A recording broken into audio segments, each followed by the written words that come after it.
How do you regain respect from your employees after you've come across as too nice? My husband and I are business owners with 45 employees in a small software firm. Since adding more employees in the last 18 months, the culture is changing. I blame our easygoing attitude. Increasingly, there is an attitude problem where negative pushback has become almost a daily occurrence. How do we lead our way out of this? Okay, well, this is a rough one. Not by no means. I shouldn't have even said it's a rough one. It's a challenge, right? You have to hit the reset button for sure, and you got to let people know that things are changing. Now, I would straight up have a meeting that you sit everyone down and say, "Hey, here's what's happening. We are growing, and as we grow, we are going to have to evolve, just like a person. As you get older, you have to evolve. You have to become more mature. And here's some of the things that we're going to have to tighten up." Right? Is instead of, everyone's just, "Hey, if you come in and you want to go, you got to, it's your kid's birthday. Oh yeah, no problem, day off." You say, "Look, that's not happening anymore. We will do our best to let you out for your daughter's birthday. We will do our best to let you go take care of family members when they're sick. We will do our best to give you bonuses that you've become accustomed to. We will do our best to give you raises annually. We will do our best to continue to take care of you." But none of those things are guaranteed at all. We are trying to be profitable. In fact, we have to be profitable in order to continue as a business. On top of being profitable, in order to grow, we have to reinvest in the company. We have to take the money that we make and we have to put it back into this company in order to grow. And we are going to grow. That is our goal. And in order to grow, we are going to have to put procedures and standards in place. Now that will allow us to maintain some control and efficiency as we grow. If we don't do that, we're going to fall apart. So that is what we need to do. Now, why do we want to grow? The reason we want to grow is because we want to be bigger. We want to create more opportunity for everyone sitting in this room. We're not trying to grow for us. We're trying to grow for everyone. The more opportunity everyone has to advance in leadership, to make more money, that is what we are trying to do. But we can only do that if as we grow, we evolve and become better and become more efficient and become more standardized in the next 18 to 24 months. That is what we have to do as a company. So I would have a meeting and say something like that, something along those lines. Lay down the law a little bit. Now, also then you have to change your attitude. You have to somewhat change your attitude. Because you are Mr. Nice Guy. That's how you ended up in this position. You know, the husband and wife team, Mr. and Mrs. Nice Guy. Mm-hmm. And you can and should be nice as a leader. I understand that. But at this point, the team needs to get tightened up. And so you're going to have to impose some discipline on them in order for there to be freedom in the future. Surprisingly, right? Sure. But we know that. Now, I had a friend who was a platoon commander. And he worked with me and I knew him. And when he was a platoon commander, he was a real nice guy. Super nice guy. When he was a platoon commander, he was a nice guy. Super nice guy. Things didn't work out good for him. Because I don't know that, I don't specifically know what happened, but I know that things didn't go great. And when he talked to me about it, because the thing is, when I worked with him, we were all bros, and I was a young enlisted guy. But we know we were all bros, but we all had that level of respect. Hey, you know what? We can go out and have a beer tonight, but tomorrow morning when we get to work, I'm in the game, and I'm towing the line. And that's pretty much what we were all like. All of us enlisted guys working with this guy. And when he got to this new place, new command, all of a sudden it wasn't like that anymore. And he was broing out with people, and when you get back into work, they wanted to bro out at work. And it was like, well, we don't need to listen to you. We were having beers with you last night. Yeah. And that's what he told me. He said, I was too nice of a guy and I didn't get the respect that I needed to be able to effectively run the platoon.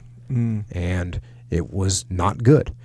And he said something to me too, which I guess I instinctively knew, or maybe I didn't, but it stuck with me. It's real easy to give more slack to someone when you have them on a tight leash, right? It's real easy. Yeah. It's hard to do the other thing. Yeah. It's hard to, well, listen to this. When I have you on a tight leash and I give you a little bit of slack, you're happy. You're like, oh, look at Jocko. He trusts me. He's letting me go a little bit. Yeah. When I give you all kinds of slack, and all of a sudden I have to tighten it up, I start pulling on the leash. Well, guess what? It chokes your neck. Yeah. It chokes you. I don't like and I start bringing, and the further I got to pull you back the longer you're choking for. Yeah. And so by the time you get back to me, you're ready to bite. Yeah. And so that's what you have to do. You don't walk in and put the dogs out and let them run wild to the end of the leash and let them run wherever they want. And then try and pull them back in. Because when you let them go, by the way, you're thinking to yourself, well, this is a good dog. So when I let him run around, he's not going to do anything wrong. He's going to be a perfect saint. Well, there's a chance that that's going to happen. And there's a chance that that's a good dog, and you let him run around, and when you say come back, he comes back to you. There's also a chance that he's not a good dog. And when he gets out there, he starts running and starts biting people, or running in the road, or doing whatever bad dogs do. And so what are you going to have to do to that dog is you got to pull him back to you. And it's actually worse because we already know this is a bad dog. So now when you pull him back, he's pissed, and he's going to bite you. Whereas a good dog wasn't doing anything bad in the first place, and when you pull him back in, he looks at you and goes, hey, I must have gone too out of control. I'm sorry. I'm back in line now. You see what I'm saying? There's the way the whole thing unfolds is bad because the bad dog, he's a bad dog, and he's doing bad stuff when you give him slack on the leash, and when you pull him back, he's going to snap at you. The good dog, you give him all kinds of room on the leash, he's not doing anything good, and when you pull him back, he goes, oh, sorry. I didn't realize I was doing something out of line, master. Sure. I'll keep it in check now, and you can give me more slack if you want or not. Doesn't matter. I want you to trust me. Meanwhile, the bad dog, he's just like growling. He's pissed. Salty. So that's going to be a hard one. Not like I said, it's not impossible. But the big thing you got to do, I think, in this situation, you got to be clear. Here's what's going on. You could even potentially, I don't know how well you are of a speaker interacting with people, you could even say something along the lines of, hey, look, we've been running this real loose, and I've been real, we've been doing everything we could to run this as loose as possible, but we got to tighten it up. I think you could say that because you don't want to say, look, I've been being nice and I can't be nice anymore. Right. That comes across wrong. Yeah. But to say, look, we've been running it real loose here, and we've been trying to give you guys as much freedom as we can. And we still want you guys to have freedom, but we got to put some parameters in place that are gonna allow us to run this business efficiently as we grow and as we scale. Yeah, you can quote me on that one, by the way. Yeah, makes sense when you say be clear and consistent. Like how some people, they'll implement rules, and I'm speaking from an employee standpoint, where I'm looking at the boss when they're trying to put in new rules to tighten it up, so to speak. Because in the nightclub industry, that tends to happen. Managers broing out. I like the term "bro out," by the way. You never heard that? Have you never heard that before? I don't think so. Not that I can remember. But that's interesting. But I thought that was pretty common vernacular, especially amongst a bro like yourself. Bro out. Yeah. Broing out with them.